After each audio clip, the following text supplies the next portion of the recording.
हरि ओम। वसुदेवसुतं देवं कंसचाणूरमर्दनं देवकी परमानन्दं कृष्णं वन्दे जगद्गुरुम्। मूकं करोति वाचालं पङ्गुलङ्घयते गिरिं यत्कृपातमहं वन्दे परमानन्दमाधवम्। यं ब्रह्मा वरुणेन्द्र रुद्रमरुतः स्तुन्वन्ति दिव्यैस्तवैर्वेदैः साङ्गपदक्रमोपनिषदैर्गायन्ति यं सामगाः। ध्यानावस्थित तद्गतेन मनसा पश्यन्ति यं योगिनो यस्यं तन्न विदुःसुरासुरगणः। देवाय तस्मै नमः।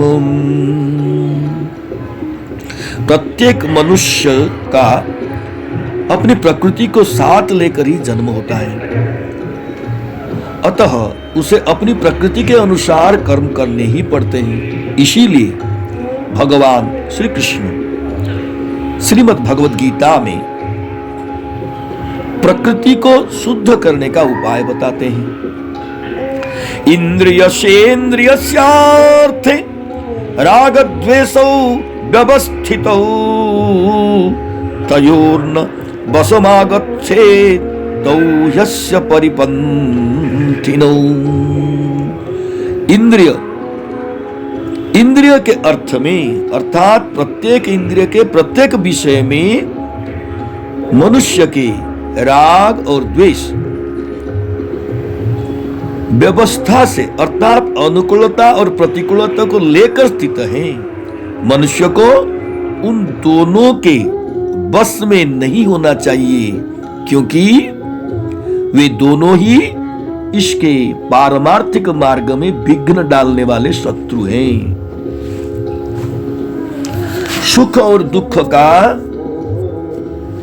कारण दूसरे को मानने से ही राग और द्वेष होता है।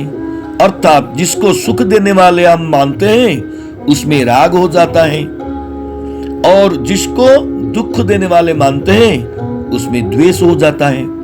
अतः राग द्वेष अपनी भूल से पैदा होते हैं, इसमें दूसरा कोई कारण नहीं है।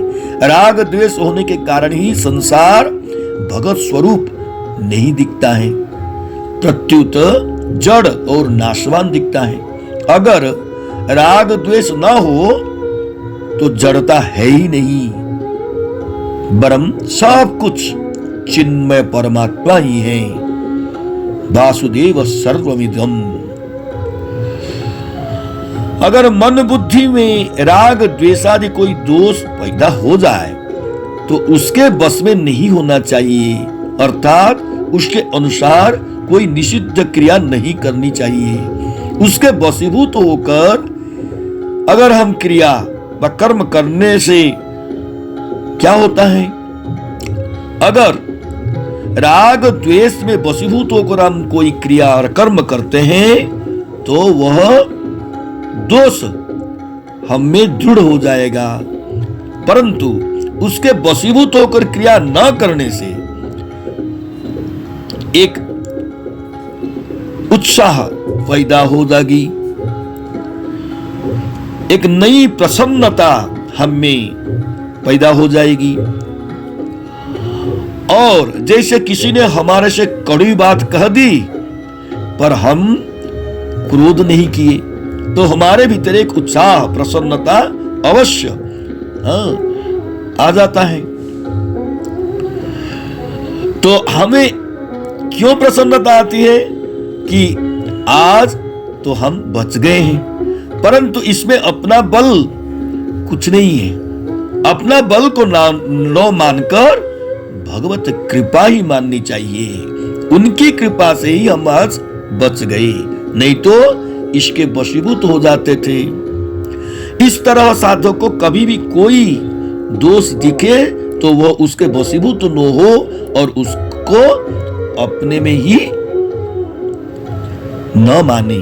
अगर राग द्वेष अपने में होता तो जब तक अपनी सत्ता रहती तब तक राग द्वेष भी रहते, परंतु यह सबका अनुभव है कि हम तो निरंतर रहते हैं, अर्थात मैं जो अहम तत्व है, जो हमारा जो स्थिति है, जो हम हैं, मैं हूं, ये जो भाव है, ये तो सदा सर्वदा रहते हैं, लेकिन वो राग द्वेष वो आते जाते हैं। सत्तारूप स्वयं में राग द्वेष आ ही नहीं सकते, कारण कि हमारा स्वयं का विभाग अलग है और राग द्वेष का विभाग अलग है। जिसको राग द्वेष के आने जाने का ज्ञान होता है वो राग द्वेष से अलग होता है। अतः राग द्वेष हमारे से भी अलग है, और जिनमें ये प्रतीत होते हैं उन मन बुद्धि आदि से भी अलग हैं। मनोगतान इंद्रियस्येन्द्रियस्यार्थे राग द्वेषो व्यवस्थितो, इस पद में भगवान का कहने का तात्पर्य यह है कि अनुकूलता और प्रतिकूलता दोनों में राग ना करें, वरन उनका सदुपयोग करें, अर्थात अनुकूलता में दूसरों की सेवा करें और प्रतिकूलता में अनुकूलता की इच्छा का त्याग करें। त्वयोन्न भस्मागच्छेत्, इस पद में भगवान कहते हैं कि अनुकूलता और प्रतिकूलता में सुखी दुखी ना हो।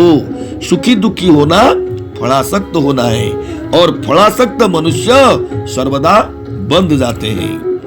फले शक्तो निबध्यते, भगवत गीता का 5वां अध्याय 12 श्लोक। जय श्री कृष्ण।